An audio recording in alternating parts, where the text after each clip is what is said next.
या deserving candidate को एकाकारिता में स्टेब्लिश करने के लिए इस्तेमाल हो। अभी आंसर आ जाएगा अंदर से, इसी क्षण आपके अंदर से आंसर आएगा।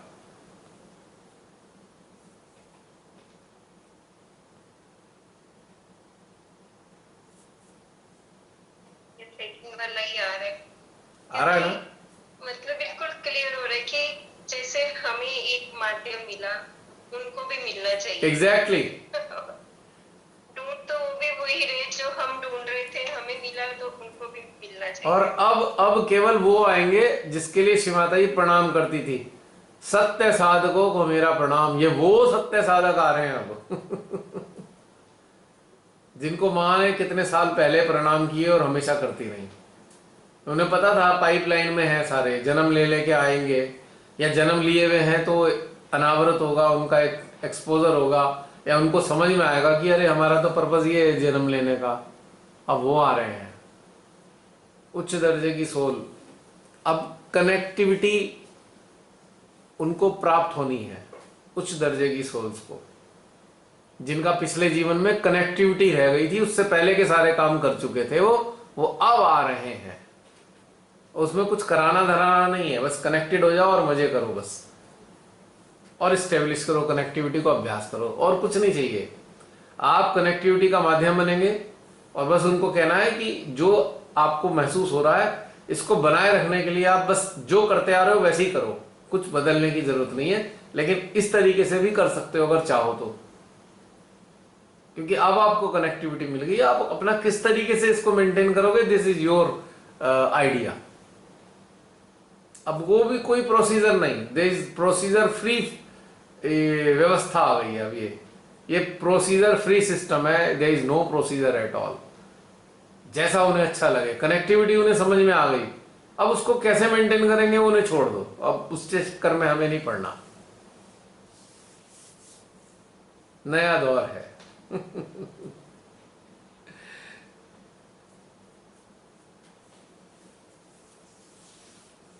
है बहन जी, मजेदार है ना नया दौर।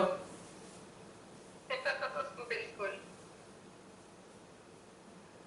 आपको कुछ करना नहीं है, आपने जो पाया है बस उसको एक एक सेल से रेडिएट करना है, कि एक एक सेल से फूटे जो पाया है, बस और कुछ नहीं करना। अपने आप कनेक्टिविटी मिल जाती है उन्हें। वो कहेंगे अरे हमने तो कुछ किया ही नहीं फिर भी कनेक्टिविटी आ गई, ये महसूस हो रहा है, बड़ा मजा आ रहा है बिना कुछ किए। जैसे मैंने बहुत पहले बताया था ना, आने वाले समय में एनर्जी फील्ड ही रियलाइज करा देगा उन्हें कनेक्टेड है वो, बस वही है हकीकत। अब ये काफी साल पहले लिखवाया भी था, बुलवाया भी था श्री माता जी ने। एनर्जी फील्ड आपको जागृति देगा, ना आपको कुछ करना है ना कराना है बस हल्का सा गाइड करना है। लॉजी में शायद किया था हमने इस पर ना, बातचीत आपने ध्यान है वो जम्मू कश्मीर वाले आए थे, एक वो आए थे ना, क्या नाम था उनका, याद नहीं आ रहा उनका नाम। प्रोफेसर प्रसाद क्या? हाँ प्रोफेसर बाजार थे शायद, पता नहीं क्या नाम था उनका। हाँ, और लेके चले गए ना कनेक्टिविटी वो, और डिजर्विंग कैंडिडेट थे। हाँ। हमने कुछ कराया नहीं, उन्हें कनेक्टिविटी मिल गई। एक बार आपने वो आइडिया वाले शोरूम में आप गए थे, वहां पे भी आपने ऐसे ही बताया था एक्सपीरियंस की, वहां पे ऐसे हार्ट और सेल्फा में हृदय में एनर्जी आने लगती। आ गई, खटाखट आ गई ना मतलब जो हमारे भीतर है वो रेडिएट करना चाहिए, उसी से सब कुछ हो जाने वाली बात है। That's true. और भैया जैसे वो लेकर गई, अच्छा उसके बाद चाहे वो इसको फॉलो ना करें, बट इस वो जो मोमेंट्स के वो भूल नहीं पाते होंगे, उन्हें बार बार वो रिकॉल होता होगा, नहीं, इसमें आनंद फील होता होगा वो। इसमें क्लू है बहन, जो जैसे भी जिस चीज से जुड़ा है जुड़ा रहे। अब मान लो नमाज कर रहे हैं, नमाज करते रहो, आप मंदिर जाके भगवान कर रहे हो, लेकिन वो कनेक्टिविटी मिलने के बाद उनमें रिफाइनमेंट आता चला जाएगा ऑटोमेटिकली। अब धीरे धीरे उन्हें अंदर आत्मा में अपने आप समझ में आएगा भाई मुझे अब जो है इस तरीके से आनंद लेना है। अपने आप। एक बार की कनेक्ट के बाद अपने आप वो शुरू हो जाता है। जो डिजर्विंग होते हैं उनका अपने आप शुरू हो जाता है, आपको कुछ ना बताना ना समझाना। क्योंकि ये मैंने अपने अपने खुद के जीवन में देखा। कनेक्टिविटी मिली, मैंने बहुत पूछा जो जिनसे के माध्यम से मिली, ये ऐसे वैसे क्या करूं क्या नहीं, वो कुछ बता नहीं पाए। तो मेरा तो सिस्टम अपने आप एक्टिव हो गया ना कि क्या क्या चाहिए, अपने आप ही स्टेब्लिश होने लग गया ये तो। जबकि मैं तो एक नास्तिक इंसान।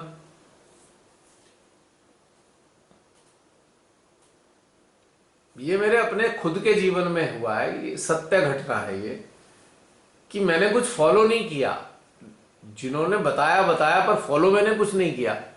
ऑटोमेटिकली अपने आप ही कुछ और डायरेक्शन में अपने आप फॉलो हुआ है अंदर का, बाहर का कुछ था ही नहीं। ना पढ़ा ना सुना ना लिखा, कुछ नहीं फॉलो हुआ। भले ही जब जोड़ा गया श्री माता जी के द्वारा, तो जो लोग मिले उन्होंने बताया ऐसे करो ऐसे करो, तो उनसे तो कुछ हुआ ही नहीं मुझे, ना मुझे उसमें इंटरेस्ट बना। तो अपने आप ही अपनी फाइल खुली है, ये ऐसा ही होगा हकीकत में। आज तो समय ही नहीं है वो सब करने का, जो आज से 30 साल पहले 20 साल पहले कराया या किया, अब तो है ही नहीं टाइम। लोग बेकार में अपना समय खराब कर रहे हैं, उन जो प्रिमिटिव प्रोसेसर में अपना टाइम वेस्ट कर रहे हैं खाली, और चक्कर में पड़े हुए हैं। उससे कुछ नहीं मिलने वाला। कनेक्टिविटी चाहिए बस। ये सोचना ही बंद कर दें कि सहयोग संस्था में आ जाएं, तो सबसे पहली सोच गलत है। बल्कि सोच ये होनी चाहिए कि परमात्मा के साथ जुड़ जाए, बस फिनिश। और कुछ नहीं सोच होनी चाहिए।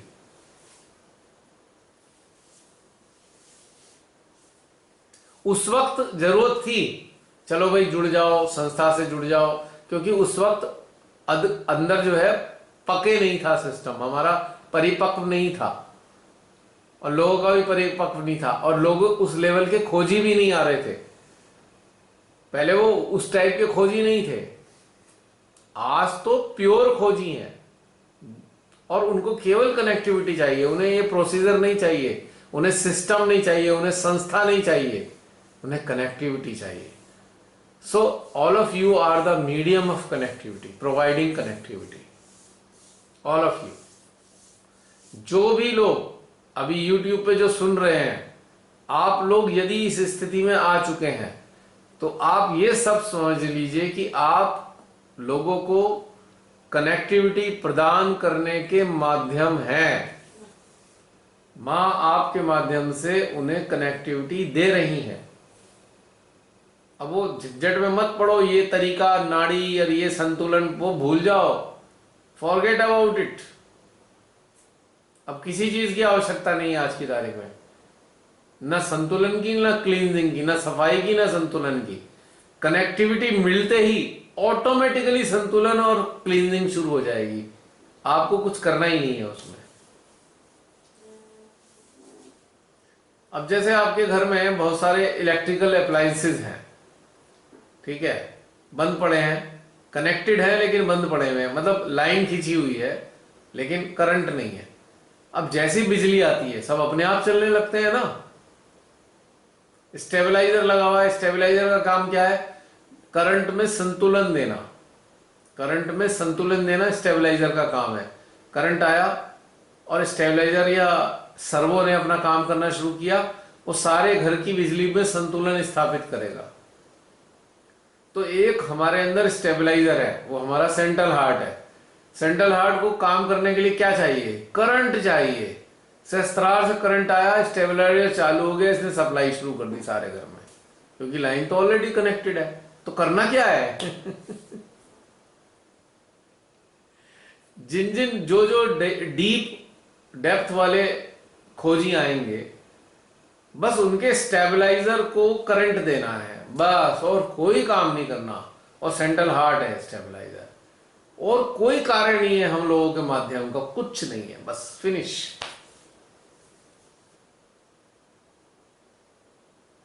क्लियर हो गया बहन जी? एक और नई एग्जांपल दे दिया आपने स्टेबलाइजर सेंटर बताकर। ये सेंट्रल हार्ट, ये सेंट्रल हार्ट नाड़ियों को भी संतुलित करता है, चक्रों को साफ करता है और आपको प्रसन्नता देता है, आपका हृदय खोलता है। और क्या चाहिए आपको, करना क्या है, करंट देना है, करंट दे दो शस्त्रार से। उन्हें बस शस्त्रार से करंट दिलवाया आपने, उनका स्टेबलाइजर ऑन हो गया, लफड़ा खत्म हो गया सारा। अब सहयोग किस लिए था, सहयोग इसलिए था चक्रों को साफ करने के लिए, नाड़ियों को संतुलित करने के लिए सहयोग था। अब इसका कार्य स्टेबलाइजर ने ले लिया, झंझट खत्म हो गया। क्योंकि पहले स्टेबलाइजर काम कर नहीं पाता था, अब ये फट से काम करता है। जो पुरानी पद्धति वाले हैं उनके स्टेबलाइजर अभी भी ऑन नहीं है, आपने देखा होगा 20-20 साल से ऑन नहीं है स्टेबलाइजर। अब हमारे संपर्क में जो 25-30 साल वाले आते हैं, वो जब जुड़ते हैं तो कहते हैं हाँ हाँ बड़ा मजा आया, हृदय में वाइब्रेशन आए हैं पहली बार। अब हुआ जाके स्टेबलाइजर ऑन 30 साल बाद, 25 साल बाद। जितने डरे सहमे सहजी हैं, जो बंधन लगाते हैं, जूता पीटते हैं, उन सब के स्टेबलाइजर बंद पड़े हैं। बस केवल उनके स्टेबलाइजर खोलने वाली व्यवस्था करनी है, सही हो जाएंगे सारे।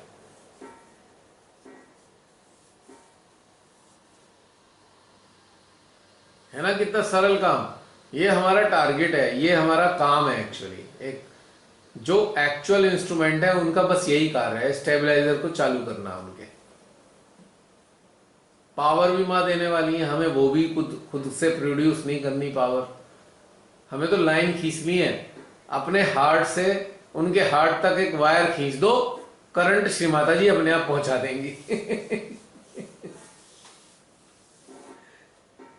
बस वायर खींचने वाली बात है बहन जी, करंट तो अपने आप आ जाएगा। अब हमारे सिस्टम में तो करंट ऑलरेडी है, तो हम अपने हार्ट से एक लाइन खींच के उनके हार्ट तक एक लाइन पहुंचा दे, तो उन करंट उनके अंदर भी पहुंच गया, तो उनका स्टेबलाइजर चालू हो गया। जैसे आप देखिए कि कभी कभी हमारे प्लॉट के बराबर में एक नया प्लॉट बनाने वाला आता है, तो पड़ोसी होता है, हम क्या करते हैं अपने मीटर से एक तार दे देते हैं उसे कि भैया जला ले बिजली। अभी उसके मीटर भी नहीं लगा है, अभी अप्लाई भी नहीं करा है, पर बिजली आ गई ना उसके घर में। हमने लाइन दे दी।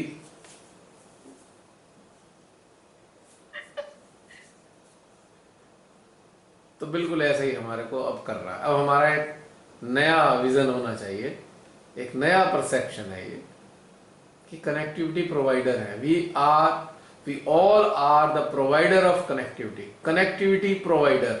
ये अब एक आज की तारीख में परिवर्तन हो गया है डेजिग्नेशन।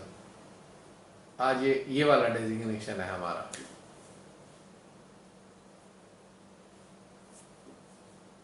और एक ब्यूटीफुल चीज और बता दूं, जिस स्टेट में आप होंगे आप उसी इंटेंसिटी की एनर्जी देने योग्य होंगे। ये भी एक ब्यूटीफुल बात है। ये तो रियलाइज किया है। और इसका एक तथ्य और खूबसूरत है, क्योंकि हमारे यहां से जो करंट जा रहा है वो स्टेबलाइज्ड करंट है, वो संतुलित करंट है। तो संतुलन अपने आप ही ऑटोमेटिकली स्टेब्लिश होगा उनके अंदर, क्योंकि ये करंट ऑलरेडी संतुलित है। यहां से जो करंट रिलीज हुआ है ये स्टेबलाइज्ड करंट जा रहा है, ये नुकसान नहीं पहुंचाएगा किसी को। अगर कुछ गड़बड़ होगी उसे भी एक बैलेंस कर देगा। ये इसकी ब्यूटी है। अब जैसे हमने करंट दे दिया, पता लगा वोल्ट इतने ज्यादा है, उनके तो आर्टिकल फूक गए, इलेक्ट्रिकल अप्लायंसेस फूक गए उनके। पर यहां से जो करंट जाएगा, यहां से जो सहस्त्रार से करंट जाता है, खाली सहस्त्रार से, वो आर्टिकल फूक देता है कई बार।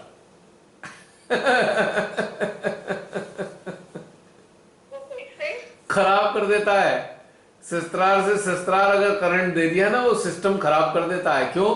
हाई फ्रीक्वेंसी का करंट चला गया और उनके जो अप्लायंसेस थे वो इस योग्य नहीं थे इतना हाई करंट भेजने के लिए, झेलने लायक नहीं थे।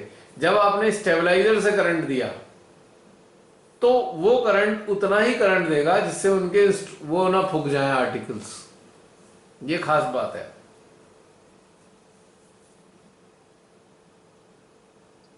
अब आप देखिए अपने घर में आपने मीटर लगवा रखा है।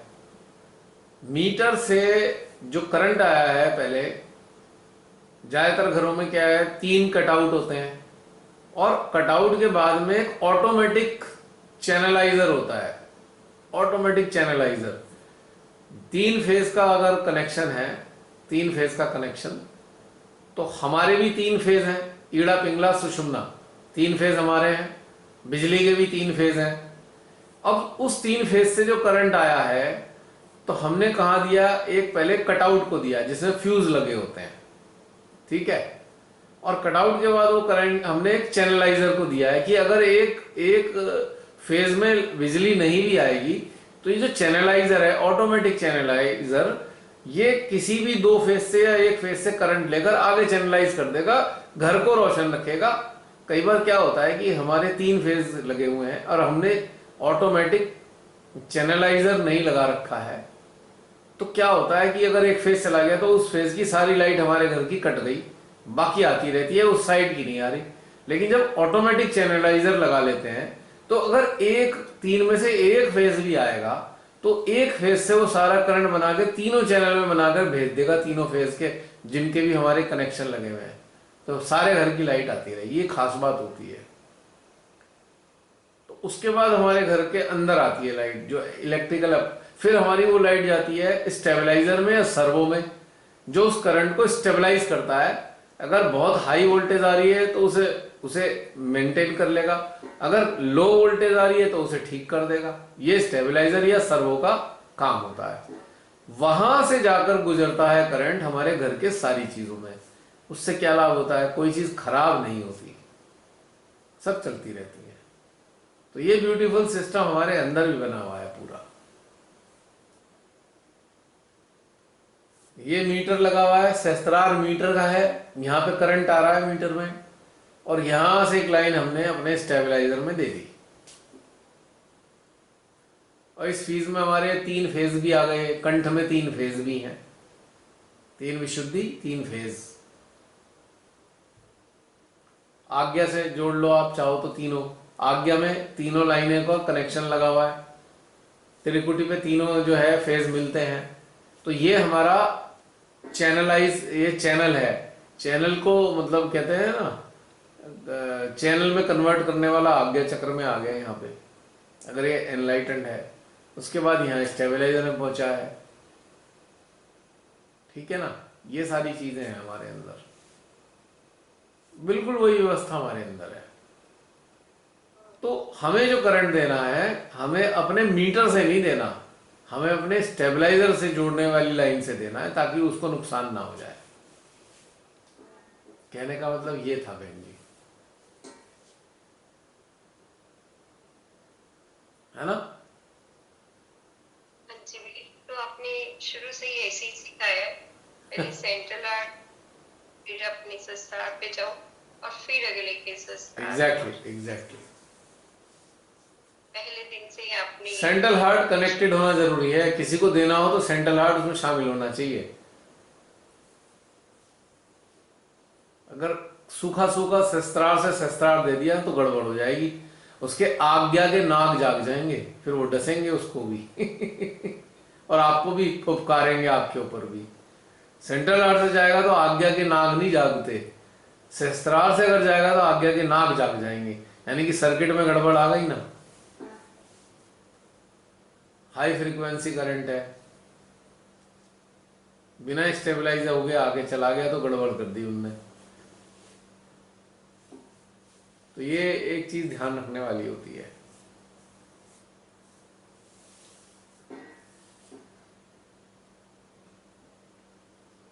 भैया जैसे हमारे चित्त में अचानक कोई इंसान आ जाता है, तो हमारा चित्त भी तो उसी वक्त कार्य भी तो करना शुरू करता है ना उसके, तब हमें पता नहीं होता कि हम क्या कर रहे हैं, बट कई बार लगता है कि उसके हार्ट में एनर्जी जा रही है, तो वो अब ऑटोमेटिकली जा रही होती है हमारे हृदय संसार से, फील होता है कि उसको ये वो रिसीव कर रहा है। वही तो, हमें बाहर से कुछ करना ही नहीं है ना बहन।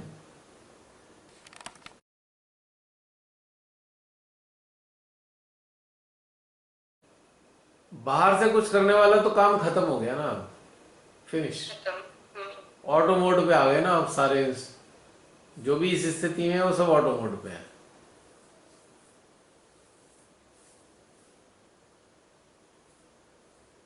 सेंट्रल भैया आर्ट्स। उसकी भी महसूस हो जाती है तुरंत। फिर हम मतलब कई बार कॉल करते तो वो सच होता है कि कोई सैड है, तो वो भी अचानक हमें हृदय में पता चलता है। बिल्कुल, ये बात तो है, सत्य है। कितना कितना चेंज आ गया कुछ ही दिनों में सबके अंदर। बड़ा खुशी होती है देख के। छूट गए ना, हर चीज से छूटे हुए हैं, तो मजा ही मजा है, और क्या है। हम तो छूट के फिर भैया वही होता है ना कि कोई भी दुखी होता है तो दिल करता है कि हम मतलब ये अपने अंदर आ सके और ये भी दुखों से छूट है। बस और वो होता भी है। हाँ, मतलब हमें माँ ने माध्यम बनाया तो ये चीजें होती हैं अब। चाहे लगातार उनसे होती बात रहती हो हैं, चाहे होती रहती हैं लगातार। अच्छी बात। अब आप देखेंगे कि आपको कोई वो नहीं रह गया, क्या करना है, क्या पाना है, कुछ नहीं लगता, क्या पाएंगे पता ही नहीं, क्योंकि मजा आ रहा है। जब मजा आए तो क्या पाओगे आप। पाने की सोचता कब है इंसान, जब मजा नहीं आ रहा होता। अब मजा आ रहा है तो पाएगा क्या।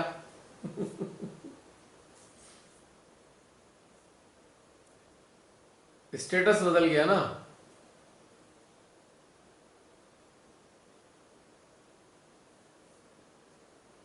अंदर का जो ज्ञान फूटता है, सबके अंदर धीरे धीरे ज्ञान फूट रहा है, तो वही तो मजा दे रहा है। तो फिर क्या समस्या रह गई। बाहरी समस्याएं एक अलग पहलू है, बाहर की समस्याएं वो, इसका हमारे अंतःकरण से कोई लेना देना नहीं है। बस गलती एक, बहुत से लोग गलती क्या कर लेते हैं कि अंतःकरण को बाहर की समस्याओं में चिपका देते हैं, तो कहते हैं हो हम डिस्टर्ब हो गए। आप अंतःकरण को अलग रखो, बाहर की समस्याओं को अलग रखो, तो आप कभी डिस्टर्ब नहीं होने की जिंदगी में, नेवर। एक मिनट बहन जी। तो ये थी बहन जी थोड़ी सी हमारे अंतर्दशा की स्थितियां। हमको अपनी अंतर्दशा को समझते हुए जीवन जीना चाहिए बस। अब मैं कह सकता हूं कि अब तो हमारे जीवन में परमानेंट वसंत ऋतु का आगाज हो गया है। सदा के लिए वसंत ऋतु ने अपने पांव जमा लिए हमारे अंतःकरण में। अब ये बदलने का नहीं है सीन। हो गया है। वसंत ऋतु का आगमन हो चुका है, स्टेब्लिश हो गई वसंत ऋतु हमारे अंदर। बिल्कुल। इसका आयु से कोई संबंध नहीं है। इस स्थिति में जो जिस आयु में भी है, उसी आयु में उसके अंदर वसंत ऋतु स्टेब्लिश हो चुकी है। ये तो नहीं जाएगी, बस हमें इसको समझना होगा। ऐसी अच्छी अवस्था है, अपने संज्ञान में ले लेंगे इस ऋतु को, तो सदा सनातन हो जाएंगे। सच्चिदानंद सनातन, इसी अवस्था का मजा रहेगा हमेशा। न पापम न पुण्यम, न पाप का विचार न पुण्य का विचार, इन सब से परे है। किसका विचार? अविचार का विचार।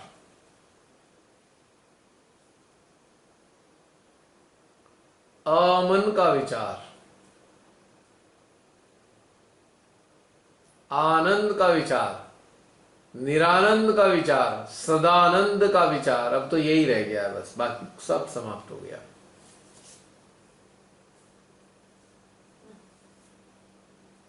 संसारिक जीवन के घटनाक्रमों को और आंतरिक जीवन के घटनाक्रमों को कॉकटेल नहीं बनाना चाहिए। बस अंडरस्टैंडिंग रखनी चाहिए कि अंदर के आनंद में स्थित रहते हुए बाहर की सारी समस्याओं का मजा उठाना है। कि अच्छा अब ये एक पहेली आई है हमारे सामने, पहेली जैसे होता है ना रिडल, कि भाई पहेली दे देते थे, पहेली सुलझाओ, बस इतना ही गेम है, बस अब खाली आप अंदर के आनंद में रहते हुए इस पहेली को सुलझा रहे संसारिक जीवन की, आइए खत्म। उसमें इन्वॉल्व नहीं होना है पहेली में, डिटैच होके सुलझाना है हमें।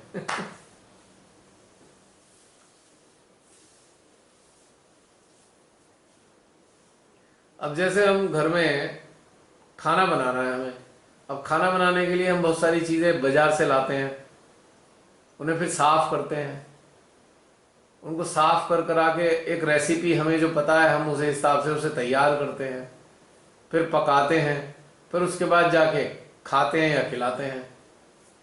तो वो एक प्रोसेस है। तो संसारिक जीवन का जो भी चीज़ें आती हैं उन्हें उन्हें सुलझाने का एक प्रोसेस है बस। अब खाने में आदमी थोड़ी इन्वॉल्व हो जाता है, वो तो एक सेटअप है, एक एक करके वही काम करता है, उसमें इन्वॉल्व नहीं होता है, बस वो बनाता है। और किस लिए बनाता है?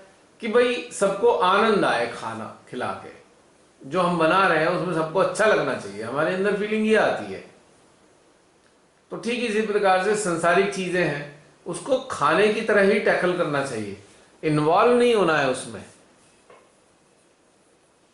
बस एक प्रोसेस के तहत उसको देखना है कि इसका ये करना है, अब ये करना है, अब ये करना है, उसमें इन्वॉल्व नहीं होना है। और जैसे खाना बना के हम खिला के खुश होते हैं, तो हम वो जो हमारे सामने संसार में की चीजें आ रही हैं उनको उनका एक रास्ता निकाल कर बस आगे तक बढ़ा देना है, उसको काम खत्म हो गया उसका। बस इससे ज्यादा हमारा कोई सरोकार नहीं है।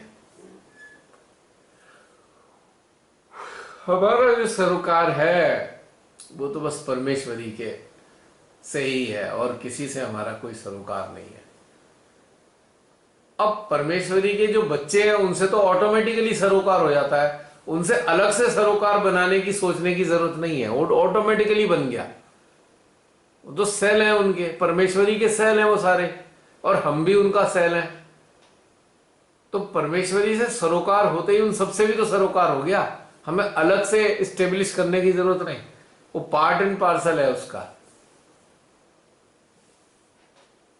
वो तो बन ही जाता है अपने आप ही। इसलिए आपसी बड़ा प्रेम रहेगा, क्योंकि वो तो वही वाले सेल हैं जो हम हैं, तो प्रेम तो रहना ही रहना है। हाँ, जो इस अवस्था में नहीं आते, अपने संज्ञान में नहीं ले पाते, उनको थोड़ा अजीब लगता है, वो अपने आप को कुछ अलग महान समझते हैं, सर्वसाधारण नहीं समझते। जो अपने आप को महान समझते हैं वो सेल की स्थिति में होते ही नहीं है। जो सेल की स्थिति में है मां के, वो कभी ये वाली बात सोचते ही नहीं कि वो महान है, क्योंकि उन्हें पता है हम सब समान सेल हैं, कोई इनमें ऊंचा या नीचा नहीं है। लेकिन जो उनमें शामिल नहीं होते वो सोचते हैं हम महान है, क्योंकि मां के भीतर है नहीं, वो मां के भीतर से बाहर है वो। ये डिफरेंस आता है बहन जी। और जो बेचारे तथाकथित महान होते हैं वो कितनी पीड़ा उठाते हैं, कितनी पीड़ा उठाते हैं, ये भी आप जानते हो। और माँ के सेल बन के कितना मजा करते हैं हम लोग, कितना मजा करते हैं, शायद कोई और मजा करता ही नहीं होगा जितना हम मजे में रहते हैं। Exactly. है ना? हाँ जी भैया, बिल्कुल। तो ये है कहानी।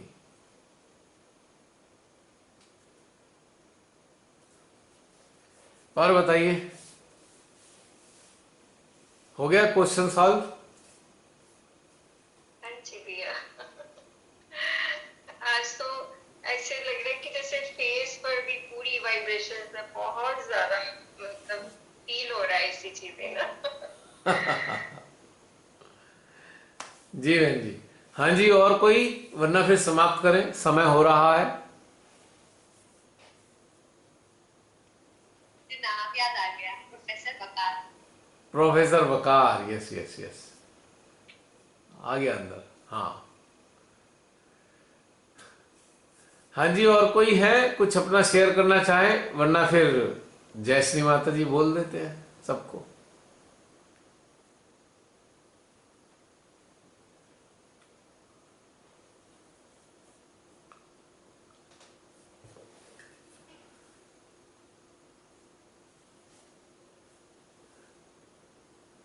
कोई नहीं बोल रहा। हाँ, तो इसका मतलब यह है कि समापन का समय आ गया। ये सेशन का समापन किया जाए।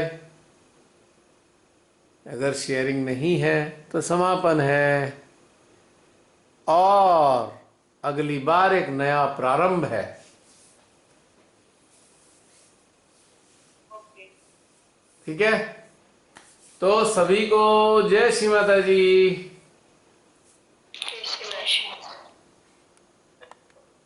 श्री माता जी। तुमने प्रियंका अभी भी ऑन। अरे तुम अनम्यूट तो कर दो, कम से कम बोल तो दे वो भी जय श्री माता जी। सबको अनम्यूट करो। सब अनम्यूट है। अच्छा, ओहो हो, सब अनम्यूट हैं लेकिन सबके मनों ने उन्हें म्यूट कर रखा है। ओहो हो, चलो ठीक है। प्रियंका अभी भी ऑनलाइन है, कैन यू बीट इट? हैं? अरे यार, प्रियंका ने तो वर्ल्ड रिकॉर्ड बना दिया है, वर्ल्ड रिकॉर्ड बनाया प्रियंका ने। हाँ, प्रियंका तुमने वर्ल्ड रिकॉर्ड बना दिया है, गिनीज में नाम लिखा जाएगा तुम्हारा। वो ऐसा कभी आपने सुना कहीं? नहीं भैया, आप तो खुद ही नहीं कर सकते। इस स्टेट में आज ही संतान को जन्म दिया है और आज ही मेडिटेशन के सेशन में शामिल है ऑनलाइन। देखो आप सब लोग वीडियो देखने वालों, आप सब भी बहुत सारा प्रेम पहुंचाइए प्रियंका को इस विशेषता के लिए कि देखो ऐसी अवस्था में भी ऑनलाइन सेशन के अंदर शामिल है। और जो श्रीमाता जी ने गिफ्ट दिया है प्रियंका को, और जो प्रियंका को श्रीमाता जी ने गिफ्ट दिया है वहां तक भी पहुंचा दीजिए यदि चाहे तो। सारी शुभकामनाएं। हाँ प्रियंका कुछ कह रहे थे। इतनी है ना कि वो उसको भी कितना गेन हो रहा है। हमारा चित्त भी उस पर जा रहा है। Yes of course. उसने कंटिन्यू ध्यान किया तो फिर जन्म लेके छोड़ दे सकते। हाँ बिल्कुल सही बात है, बिल्कुल सही बात है। जब वो कहते थे ना तो आँख खोला। हाँ अच्छा, उसे लग रहा होगा, उसे लग रहा होगा कुछ सुनी सुनाई सी बातें आ रही हैं, क्या बात है ये? ये पहले सुनी हुई हैं चीजें।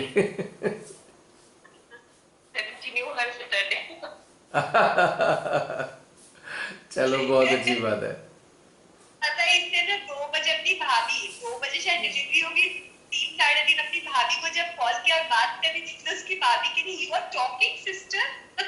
गौरी। अच्छा गौरी से बात की हाउ होगी। You are talking. My god, epic. ये श्रीमाता जी का प्रताप ही तो है कि ऐसी अवस्था में प्रियंका ऑनलाइन सेशन में मौजूद है। कमाल की बात ये है। और 3 घंटे हो चुके हैं, लगभग 3 घंटे होने वाले हैं लगातार। जब पेन एकदम स्ट्रीम पे था तो हृदय से अस्पताल से जुड़ के और सब कुछ भूल गए थे, छोड़ दिया। अच्छा हाँ भाई वाह। ये बहुत काम है। हाँ ये वाली चीज तो बहुत काम आती है, हर स्थिति में काम आती है, नो डाउट। प्रियंका आज तुमने वर्ल्ड रिकॉर्ड बना दिया है भाई, बहुत बहुत मुबारक हो ये रिकॉर्ड। इंटरेस्टिंग, बड़ा ही मजेदार रिकॉर्ड बनाया है। माँ की एनर्जी है बस, मैं तो कुछ बोल नहीं। माँ की एनर्जी के साथ साथ माँ की प्रेरणा तुम्हारे अंदर से घटित हुई है, वो कमाल की चीज है। आज तक मैंने तो सुना नहीं जिसकी आज ही डिलीवरी हुई हो, वो आज ऑनलाइन मेंसेशन अटेंड करे, ये तो कमाल है। ये कंटिन्यू चल रहा था कि डिलीवरी के दिन शायद छूट जाएगा ये वाला। अच्छा। मतलब संतान के आने की खुशी नहीं है, सेशन छूटने का गम हो जा रहा है? हाँ ये वाला चीज आ गया। माने नहीं थे ये होगा। हाँ ये बात तो है भाई। ये तभी हो सकता है जब आप समाधानी स्टेट में हो, साक्षी भाव में हो, डिटैच्ड स्टेट में हो, ये तभी हो सकता है। ये वैसे नहीं होता, वरना तो इंसान वरना जिसके डिलीवरी हुई हो वो कितनी चीजों में इन्वॉल्व होता है। 36 चीजें होंगी, चारों तरफ मेहमान आए हुए होते हैं, या कोई कह रहा है, कोई सुन रहा है, कोई डॉक्टर इंस्ट्रक्शन दे रहा है, कोई बड़े बुजुर्ग समझाए जा रहे हैं लगातार, ऐसा कर लो, ऐसा करना, ऐसा करना है।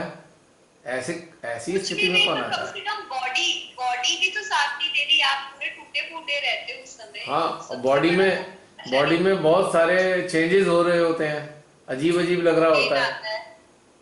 हाँ, तो Priyanka, great no pain. Great great, very good. अब कोई भी पेन नहीं है अभी। अब देखो, तुम्हारी बातें जब सारे आने वाले समय में सुनेंगे तो कितने चर्चा का विषय बनने वाली हो तुम, पता है तुम्हें? पॉजिटिव डिस्कशन का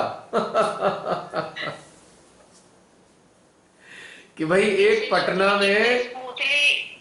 चर्चा ये होगी, एक पटना की सहजी है जी, जिस दिन संतान हुई उसी दिन ऑनलाइन सेशन अटेंड किया 3 साढ़े 3 घंटे का है ना? कितनी मजेदार बात डिस्कशन की सहजियों के बीच में। बहुत अच्छी बात है, वेरी गुड, बहुत मजा आया। तुम्हारी प्रेजेंस ने तुम्हारी प्रेजेंस ने हाँ, आज का मेडिटेशन का सेशन का और आनंद बढ़ा दिया। जैसे रमनी भी कह रही थी ना कि पूरा वाइब्रेशन है, फेस लग रहा है प्यारा, ये सच में आज बहुत सुंदर जागता है ये वाला समाधानी बनने। हाँ, ये भीतर से अपने को ऐसे ही स्टेब्लिश करना है, इसी का मजा उठाना है हमें सब अपनी आपकी जीवन में। मेहनत। क्या प्रियंका? माँ के आशीर्वाद के साथ आपका बहुत मेहनत है ट्रांसफॉर्मेशन के लिए, स्मूथली 9 मंथ निकल गए। कुछ भी नहीं है, लगता है मैं तो मजे करता आया हूं जब से शिमाते ने चरणों में लिया है अपने। मौज आ गई मेरी तो, मैं तो मजे ही करता हूं, मैं तो कुछ करा थोड़ी है। मस्ती मारी है पूरी, आज ही मस्ती चल रही है। मुझे ये हम भी चीज रोज नहीं बना रहे हैं, बस मुझे बोले। मुझे कभी चीज समझ नहीं आती थी, जैसे लोगों को मैं देखता था, अच्छा बल फला ये इस चीज से जुड़ा हुआ है, वो इस चीज से जुड़ा है ना? इवन सेहत से भी बहुत सारे लोग जुड़े हुए। मैं कहा भाई ये इतने परेशान से और सीरियस से क्यों रहते हैं, बड़े टेंशन में आ जाते हैं और सीरियस से रहते हैं। नहीं नहीं, हम ध्यान करते हैं। तो मैंने कहा भाई ध्यान करते हो या सजा पाते हो? समझ नहीं आता था मेरे को कि मुंह क्यों लटके हुए हैं। अगर आप ध्यान करते हो तो आप मस्ती मारो, लाइट फील होना चाहिए, लेकिन वो टेंशन में है। टेंशन में क्या है? अरे भैया निगेटिविटी आ जाएगी, अरे चक्कर खराब हो गए हैं, नाड़ियाँ संतुलित हैं, वहाँ नहीं जाएंगे, वहाँ निगेटिविटी लग जाएगी। मैंने कहा यार ये कैसा रास्ता है? श्री माता जी ने तो इतनी अच्छी अच्छी बातें बताई उनके लेक्चर में पढ़ी, और ये सहजी कैसी बातें कर रहे हैं अजीब सी। माँ ने तो कहा है बेटा ये तो मजे वाला समय आ जाता है, आनंद में रहो, और ये इतनी मुसीबत में क्यों है? मुझे कभी समझ में नहीं आता था कि भाई परमात्मा से जुड़ के आप डरे सहमे से रहने लगोगे या बिंदास निडरता के साथ जीवन जियोगे और मस्ती लोगे अपने जीवन की। कि आत्म साक्षात्कार एक सजा है क्या, यह एक आनंद है? खुद से ही समझना चाहिए। तो मुझे तो आनंद के रूप में नजर आया। अब मुझसे तो कभी ये मुंह लटकाना और सीरियस रहना हुआ नहीं, आप सब जानते हो इस बात को। अब पता नहीं, क्या पता मैं गलत गलत रास्ते पे तो नहीं चला गया प्रियंका में, भटक भटका के, हैं? हम लोग भी पीछे गलत रास्ते पे। हैं? देख लो भाई, वाइब्रेशन देख लो मेरे, कहीं गड़बड़ हो गई तो आप सब भी बेकार में फंस जाओगे। फिर सोच लो। वाइब्रेशन से तो नहला दिया। और अरे हृदय विश की माता जी है तो क्या वाइब्रेशन।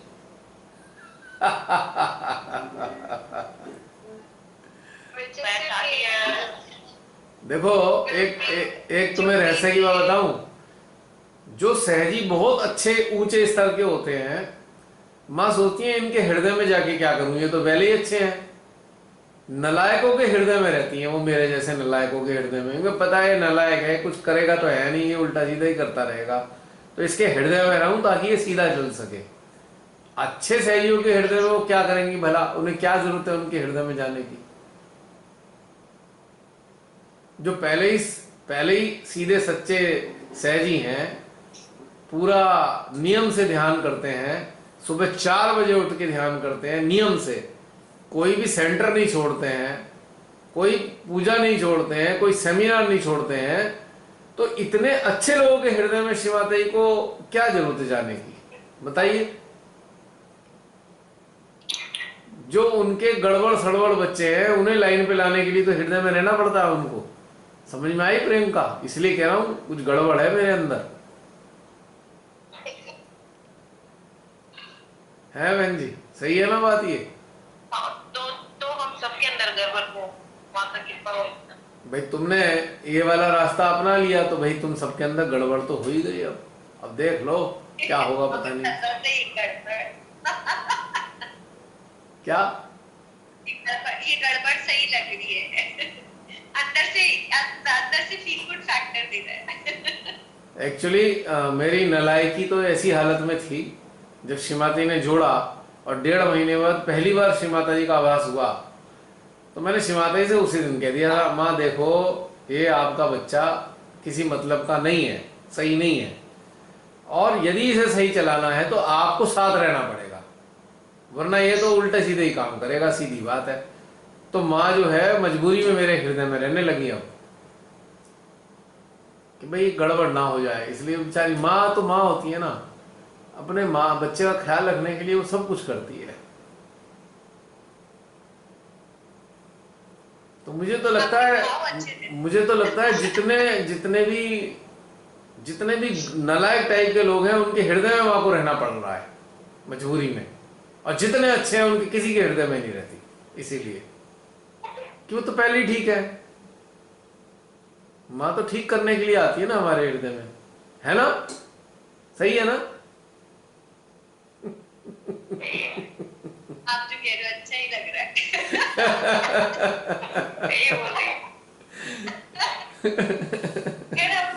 अगर ऐसी स्थिति में अगर हम नालायक है और माता जी हमारे साथ रहेगी तो ये कबूल है। अब आप देखो जितने ऊंचे दर्जे के अच्छे साधक हैं सब हमारे वर्तमान प्रधानमंत्री के साथ हैं, और हम जैसे नालायक रात दिन उनको कोसते हैं। है नहीं बात सही? बद्दुआएं देते होते हैं। अब देखो नालायक हैं तभी बद्दुआएं देते हैं ना ऐसे लोगों को हम। जो लायक होते हैं वो कभी इस तरीके से बद्दुआएं नहीं देंगे किसी को। हम तो रात दिन सुबह उठने से शुरू होती है मेरी बद्दुआएं, रात तक चलती हैं ऐसे महान आत्माओं के लिए जिन्होंने हमारे विश्व को बर्बाद कर दिया। अब जो बेचारे अच्छे लोग होते हैं वो कैसे बद्दुआएं देंगे? वो तो माँ के बच्चे हैं, और हम भी माँ के बच्चे हैं पर नालायक वाले, है ना? हम तो देंगे, कल बर्थडे में स्पेशल बद्दुआएं हैं? कल जन्मदिन का स्पेशल बद्दुआएं। क्या है कल? क्या बोला प्रेम का? जन्मदिन की स्पेशल बद्दुआएं दी। हाँ और क्या। किसका कल जन्म दिवस है? दाढ़ी वाले बाबा का है कल? है? लो भैया। हो चुका है? हो चुका हो चुका? हो चुका। अच्छा, मुझे पता होता तो पिछले कई जन्मों की बद्दुआएं इकट्ठे कर लेता। उसको क्या कहते हैं, टीका उत्सव बना दिया ना, 2 करोड़ टीका एक कितने लगाया ऐसा करके। अच्छा जी। बहुत सारा राशन बंटवाया। हाँ ओहो। राशन बंटवाया, टीका लगवाया 2 करोड़, और भी 2-4 चीजें की याद नहीं आती। अच्छा जी, काश मुझे पता होता अपने अवचेतन से, अपने सामूहिक अवचेतन से पिछले कई जन्मों की बद्दुआएं भी निकाल लाता और इस बर्थडे के उपलक्ष्य में पेश करता। मुझे पता नहीं था। चलो अगले साल ध्यान रखूंगा। बेरोजगारी दिवस इस बार भी मनाया गया, और मैं सोच रहा हूँ, मैं कह तो रहा हूँ अगले साल के लिए रखूंगा। अगले साल तक साहब सही सलामत रहेंगे क्या? लगता है बद्दुआएं लग चुकी होंगी अगले साल तक मेरी, अभी तक जितनी दी है। आमीन, लग चुकी होंगी। तभी कुछ बच पाएगा सर। हाँ, बेचने से। इन महान विभूति को अगले साल इनके जन्म निगमन से पहले हमारी सारी बद्दुआएं लग जाएं, आज तक की दी हुई, और इनकी पूरी टीम को लगे, और इनके पूरे जो गैंग है जो इनको लगे, तब जाकर सुकून सा पड़ेगा थोड़ा सा, और तब जाकर लगेगा आहा हा, हमारा भारत दोबारा मुक्त हो गया, आजाद हो गया। बड़ा कष्ट लगता है। खैर छोड़ो, कोई बात नहीं, बद्दुआएं तो असर कर ही जाएंगी, हमें पता है। हाँ प्रियंका बताओ।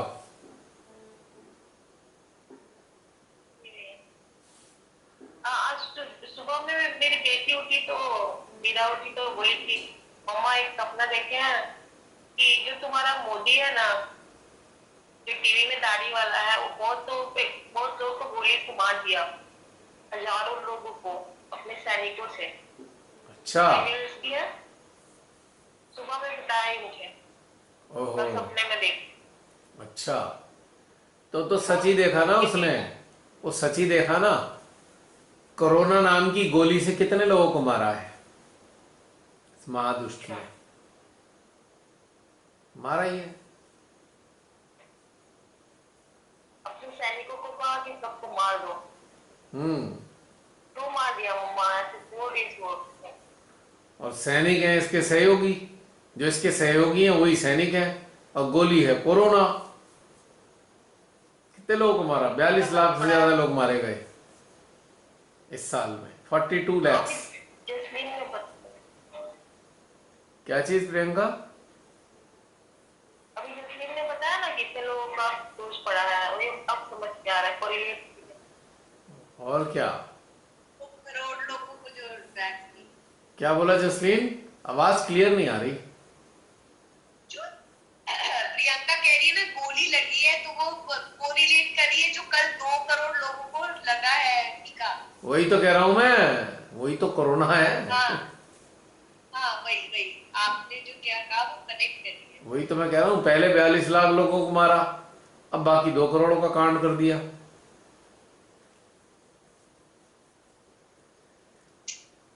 ये जो उत्सव है, ये उत्सव क्या करने वाला है कि भाई 2 मिनट से लेकर 5 साल के भीतर में शरीर की बहुत सारी चीजों को नष्ट कर देगा। ये गोली जो खिला रहे हैं ना, ये 2 मिनट से लेकर 5 साल के भीतर इतनी चीजें नष्ट कर देगा ये कि उसका जिंदा रहना मुश्किल हो जाएगा इंसान का, या वो हॉस्पिटलाइज हो जाएगा, इनको पैसे पेट में भरता रहेगा इलाज के। आपने जो कहा था कि ऐसी खबर आने लग जाएगी, तो ऐसा होने लग गया है सच में। हाँ, आज तुम बता तो रही थी, आज रिपीट करो सबके सामने, just repeat it before everyone. मेरी एक फ्रेंड थी और उसको डेंगू हुआ 10 दिन में, मतलब वो हॉस्पिटल में थी। मुझे एग्जैक्टली नहीं पता प्लेटलेट्स कम हुए या कितना क्या स्टेटस था, बट वो हॉस्पिटलाइज थी। उसको मॉर्निंग में कार्डियक अरेस्ट हुआ, फिर 2 घंटे बाद फिर एक कार्डियक अरेस्ट हुआ, वो सर्वाइव नहीं कर पाई और वो वैक्सीनेटेड थी। बट डेंगू से डेथ वगैरह तो कम ही होती है, बट ये सारी चीजें अब होने लग गई है। It's very tragic. She was only 30 years old. Dengue से हार्ट अरेस्ट में पहली बार सुन रहा हूं। मतलब मेरा ये कहने का मतलब कि डेंगू से वो बीमार चल रही थी, 10 दिन या 12 दिन से वो बीमार चल रही थी, मैं इसलिए कनेक्ट कर रही हूँ। हमारे नजदीकी हमारे घर के लोग भी पिछले साल पहले से कई दिन तक डेंगू में हॉस्पिटलाइज रहे, और ऐसी कोई सीरियस प्रॉब्लम आई नहीं कि हार्ट अरेस्ट हो गया हो या किडनी फेलियर हो गया हो। हाँ, मैं तो खुद बहुत शॉक थी कि हुआ क्या, ऐसे कैसे, बहुत ट्रैजिक था। और उम्र 30 साल की, तुमने बताया था 30 साल की उम्र, खाली 30 साल की उम्र, और सारी फैमिली नर्स की है, भाई बहन सारे नर्स के हैं। ऐसा नहीं है कि कुछ गलत हुआ तो पता नहीं चला होगा, इग्नोरेंस या नेग्लिजेंस हुआ, ऐसा नहीं हुआ होगा। ये वही कहानी है, कहानी वही है। अभी पिछले दिनों एक एक्टर की डेथ हुई, तो ये सारी चीजें वही उसी से लिंक्ड ही है। ये सीजर है, हार्ट सीजर है, ये सीज हो रहा है। जैसे गाड़ी का इंजन सीज हो जाता है ना, अचानक चलते चलते सीज हो गया गाड़ी का इंजन, बस हो गया काम खत्म। यही है, क्योंकि ऐसे कंटेंट्स हैं जिसके कारण ये होना ही होना है, कुछ ना कुछ हो ही जाता है। जो लोग जागरूक रहे, जिन्हें समझ में आ गई, उन्होंने इसका एंटीडोट्स लिए, उन्होंने चाहे होम्योपैथिक के एंटीडोट्स थे, चाहे आयुर्वेद के, चाहे नेचुरोपैथ के एंटीडोट्स ले लिए, उससे काफ़ी हद तक राहत मिली है और उनको इतनी समस्याएं आएंगी भी नहीं। जिन्होंने इसकी काट कर ली, इस जहर की काट जिन्होंने कर ली है, उनको इतनी समस्याएं नहीं आएंगी। लेकिन जो सोचा कुछ नहीं होगा तो उनके साथ दिक्कतें आनी है, कि जिनके साथ आ चुकी हैं और कुछ लोगों के साथ आनी है जो ऐसा सोच रहे थे। और मेरे कांटेक्ट में तो बिरले ही लोग हैं जिन्होंने नहीं ली है या जो फेवर में नहीं है। मतलब हमारे जो इविल हंटर्स वाले हैं, हाँ, हम लोग इस लेवल पे जागरूक हो गए, पता चल गई बहुत सारी चीजें।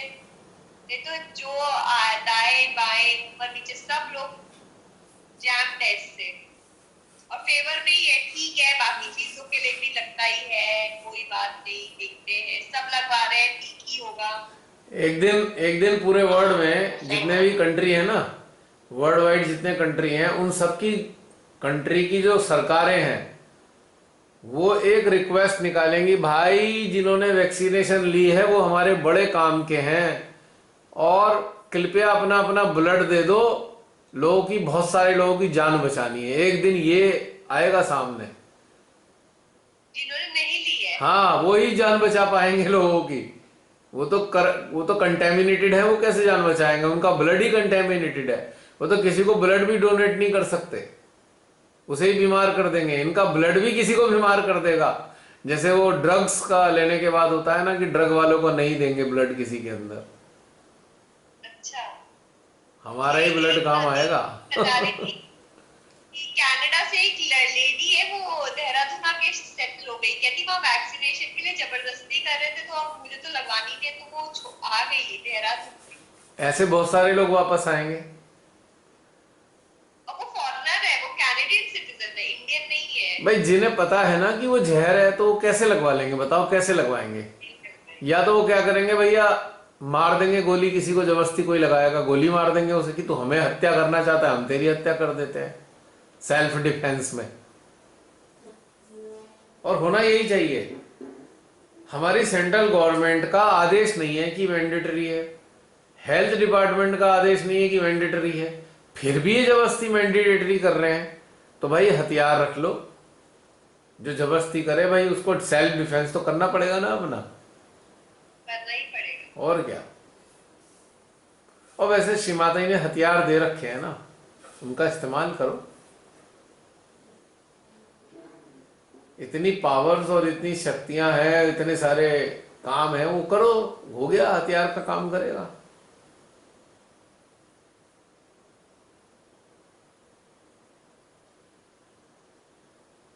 तो ये बढ़िया हो जाए। चलो समाप्त करें जसलीन? हाँ जी। ठीक है, कुछ रह गया हो तो बोल दो, अभी भी कोई कुछ कहना चाहता हो ऐसे में।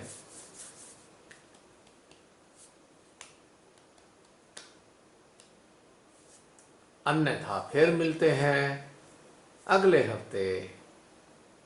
जीवित रहना। Recording stopped.